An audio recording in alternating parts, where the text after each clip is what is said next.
Alright guys, TacticalRab again today. I hope you're doing well and enjoying your day so far. Los Angeles Thieves win the Call of Duty World Championship, and in previous years at this point in the season we've had to wait at least 5 or 6 months until we get any other meaningful Call of Duty match. Leaks coming out over the last 24 hours or so that this season finally is going to start far earlier than previous seasons, with an event at least in December. Very much intrigued to your thoughts in the comment section below. Hit the like button if you enjoy. Subscribe if you're new as always, I'd greatly appreciate it. Really upset the channel. Thank you very much indeed for doing that one. Some great content from Temp upcoming as well, with Kenny and the boys after celebrating their victory here. As Envoy says, we really did that. The back-to-back. Can they go back-to-back-to-back? Who knows? Into next season, because FaZe, this wasn't their year. They're going to come with the fire next time around. Can Thieves keep up this performance into next season? It took them quite some time to get their groove this year, right? It's not going to be clear-cut at all. They come into next season and are immediately dominant, but they found their system, they found their groove, and well, they may well continue to take steps from there. And look at this actually, right? Just goes to show how much progress they made this season. They started off the kickoff 3rd through 4th. They beat OpTic actually right to the kickoff, and it was kind of surprising because they beat OpTic and then immediately seemed to fall off a cliff a little bit. Came top 6, came top 8. I think the top 8 actually here at Major 2, they went 0-5 in their qualifiers, and that was so impressive really from Thieves to go 0-5 and to still know that they had what it took, but like it just wasn't working for them at the time. They go to the Prem, they come 2nd of course into New York at that event. Major 3 they come 4th, and then the next event they win it, right? So their progress has been pretty immense. They've got a top 8 this year. They've pretty much got every placing, right, apart from top 12. They've got an 8th, they've got a 6th, they've got a 4th, they haven't got a 3rd, but they got a 2nd and 2 firsts, right? So just as the season progressed, they just continue to level it up. 1.5 million total tournament earnings. I thought FaZe's one here, or maybe I'll share it for you guys tomorrow, but FaZe's one was kind of crazy because they still made over $1 million FaZe this season, despite the fact that they never even won a tour, which is kind of crazy to think about. This I thought was funny from Octane as well, actually, here, talking about the fact that a lot of teams this year love to play Bakar Sharpoint, and it was always an auto veto for Los Angeles Thieves. And Octane says, teams really spawning on Bakar this year to play matches. I can't believe it. Couldn't be me. Could never be me. Says Octane, right? So yeah, these other teams, what are you playing at? Why are you playing Bakar? Get that out of there if you can, which of course is exactly what Los Angeles Thieves did. This also what I thought was pretty funny from Kenny. Yo, let me run the AR next year though at JCap at Shane. Been my dream to have Octane run by SMG. Don't get me going in. I'm a speed demon. So maybe the Sorgtane will be back next year. But it is almost a what if in Call of Duty history, really. Like, what if Kenny actually stuck to the SMG after World War II going into Black Ops 4, right? In Black Ops 4, he run the Sorg at the start, but the Sorg was a terrible weapon at the start of that game, right? It wasn't the hit scan Sorg at the time, but as the game progressed, the Sorg got buffed, the hit scan came through because it was a projectile weapon at the start of Black Ops 4. It became a hit scan. That made it a lot more powerful towards the end of the game. But Kenny, after running the Maddox that year to great effect, then kept on the AR for the upcoming seasons in Modern Warfare, then into, of course, Black Ops Cold War as well, had nowhere near the same success. If Kenny was on the SMG the entire time the last couple of years, I do wonder what those team successes would be, because it obviously, once he switched back to an SMG, it took him a couple of weeks to get accustomed to it, right? Like, he wasn't looking great immediately, but once he did, all of a sudden, back-to-back MVPs. We know what this guy's capable of, and we just know he can be way more impactful on the SMG. Some might argue he's kind of wasted 2 years of his career in that sense, but as even as Kenny says, hey, let me run the AR next year, though. Now, this also from Envoy thought was interesting to note here. This was kind of busted in the beta, so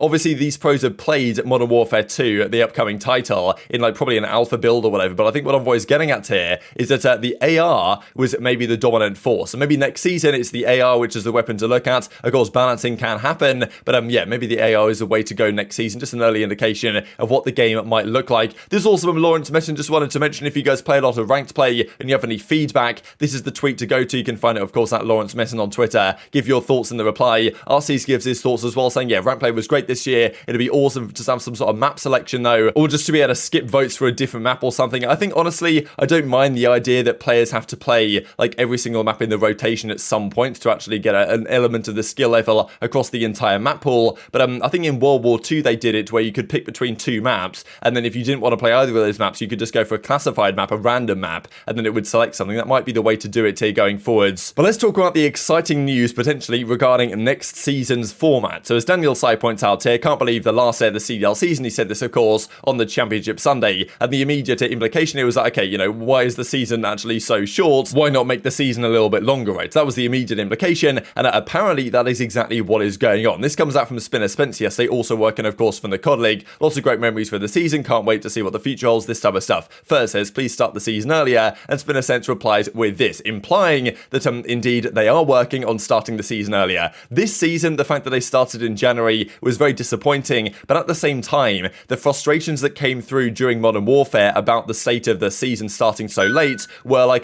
by the time those frustrations had been aired, honestly, a lot of the plans for the next season had already been made. Like, it's kind of difficult last minute to make a December event, because my understanding is you have to budget that stuff like a year in advance. You have to build your budget for the year, and because maybe the budgets end at the end of the quarter, therefore making a December event happen within, 9 months notice is not really going to be possible because the budgets have already been allocated. Like, look, it probably should be possible, but knowing Activision, it might not be possible. So maybe Cold War, we have to chalk it up and say, okay, whatever, the feedback hadn't come through by the time they could change their minds, but now the feedback has been very clear, right? We've known for 2 years at this point, the season needs to start significantly earlier, needs to capitalize off the momentum of the game coming out in, I think this year it's even late October, but usually early November, and having to wait 2 months for the game to come out is just, it kills all the momentum. The Kickoff Classic never does as well as it could do, and the season generally is just too short, right? Going from effectively the start of February through to the start of August, it's basically just a 6-month season, and then 6 months to do absolutely nothing. So hopefully this year they're listening to the advice that we have given, and apparently that is what's going on. The Ghost of Hope also kind of confirms these rumors that supposedly they're going to start the Modern Warfare 2 season in November/December rather than the usual January start. Of course, recently it's always started effectively late January, and that's just a kickoff event. So I think it's okay that the pros get like 2 months or so, 1.5, 2 months to actually kind of figure out the game before the league begins in the same stage 1, stage 2, hopefully all the way to stage 5 plus champs format that hopefully we can bring back next year. I'd love to see back to 5 majors plus champs, and then in addition to that, maybe a mid-season pro-am could still happen, and then a kickoff event at the start of the season. So the game comes out effectively right at the end of October this year, I believe. I think it's like October 28th or something, but whatever the date is, effectively start of November, let's just say. So, okay, let's say at the start of November, with any luck, honestly, the pros get a lot of these kind of online tournaments. The last 2 years, they've done these online tourneys, but they haven't really been proper online tourneys, right? I would love to see something like the Pro Downs that CMG used to put on back in Black Ops 4. You get all the pro teams involved, $10,000 on the line, and the CDL, of course, could run those and say, okay, we're going to put like 20k on the line for this online tourney. The viewership with those would go crazy within the first 2 or 3 weeks of the game. Hold one of those every weekend for the first couple of weekends, then maybe one every other weekend a little bit after that, and then in early December, or maybe mid-December, or who knows, 10th of December would be ideal, kind of like the Vegas event was back in Black Ops 4, drop some sort of kickoff event. So you're only about 1 month or so into the game, and apparently that's what they're considering, right? They say November, December, or Ghost of Hope says November, December for the start of the season, so very shortly after the game launches. So that's the way to do it. Bring back the start of the season by at least a month, right? Because usually the kickoff is like the 20th of January. Bring it back to like the 10th of December or so,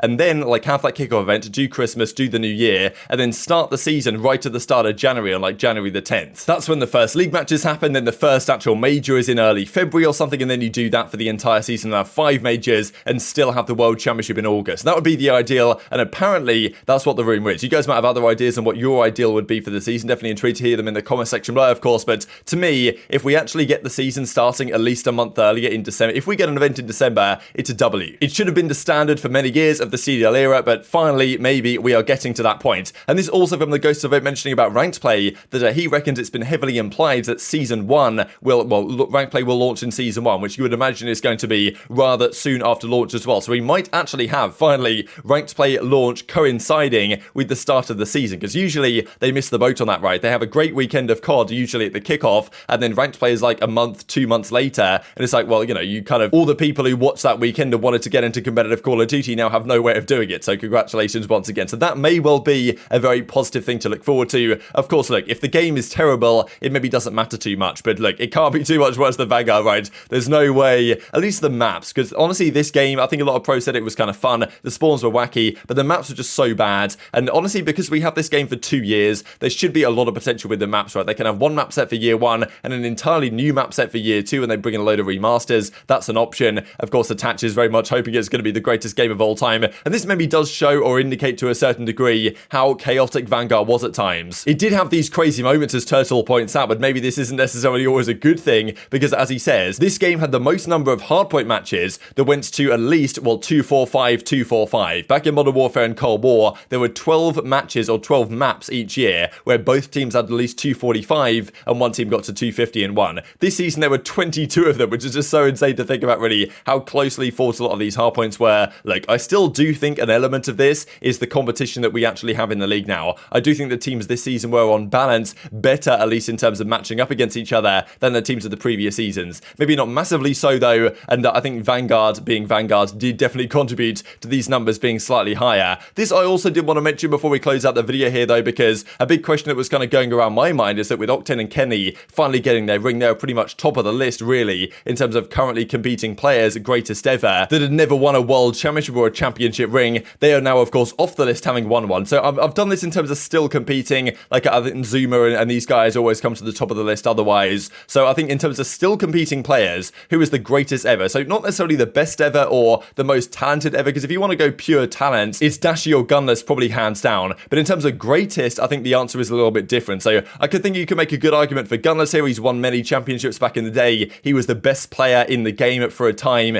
for like a couple of years in a row, really. Even early Modern Warfare, he was very good, but certainly World War II and Black Ops 4 as well. And even Infinite Warfare before that, in his breakout year where he was dominant. Priester as well, people were saying, okay, why is Priester here? But I think he deserves a mention because he came at second at Champs twice. He's got a top 4 at Champs. He might even have a top 3. I think he has a top 3 at Champs right on FaZe in World War II. He's won plenty of events back in the day. Yes, he wasn't great last season, but you know, still he's won many championships. He's been so close to a world title but has never got it. Bance to me is another one that deserves note. European player. He's, you know, done so much in Call of Duty the last few years, been a do-it-all player for his teams, comes second at the World Championship twice in Black Ops 3 and last year in Black Ops Cold War. So he's got so close, won plenty of events as well, especially doing it on all the best European teams ever he's been a part of. So definitely think Bance deserves a mention here. He might honestly be my pick for this one. Then Dashy, of course, you can't really avoid mentioning Dashy just because of the talent that this guy has. I guess the pressure is kind of on Dashy now because with the other guys, Octane, Kenny delivering, the pressure is kind of on Dashy to be like, well, look, you're meant to be this caliber of player. Where's the championship ring? Few other players of note, I would say accuracy honestly isn't too far away here, right? He's had some great results before at World Championships. He's won plenty of events in the past.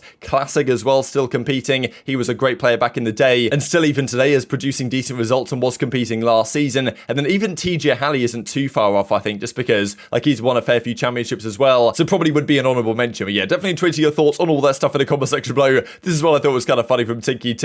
Kind of, well, a great idea here. If you just get the entire crowd to wear an astronaut suit, then that would, well, help kind of reduce the crowd noise for the Ninja diffusers because they could have a little speaker box. So yeah, if the CDL's taking notes of this one, definitely something they want to be thinking about. But I'm certainly looking forward to the champs vlog that Tep's going to come out with the paparazzi getting Kenny right here after enjoying a few good celebrations, you would imagine, after their victory. But very much enjoyed your thoughts on all this stuff in the comment section below. Hit the like button if you enjoyed it. Subscribe if you're new as always. Take care of yourselves, and I'll see you next time. He actually asked though. Talk to him real quick. He tried. Now I'm finna get up. Bro, just talk to him real quick, bro. Bro, what am I gonna say? I'm straight. I'm just You chilling. Himothy. Himothy. Quavo, look, the Quavo MVP star right What there. I said, point it to him one more time. MVP star right there. MVP star right there. Forgot Mario Party and Monop. You forgot. Let me clean my glasses. I can't Motherfuckers forgot. Respectfully, you know when they regard. Bro, you are ass. I got 2 crowns on Bro, Mario. you are ass. I got 2. You literally me got up. your ass on the floor. Nigga, I'm Himothy. You are Himothy. You are Himothy. Dick. Come on, man. Dick.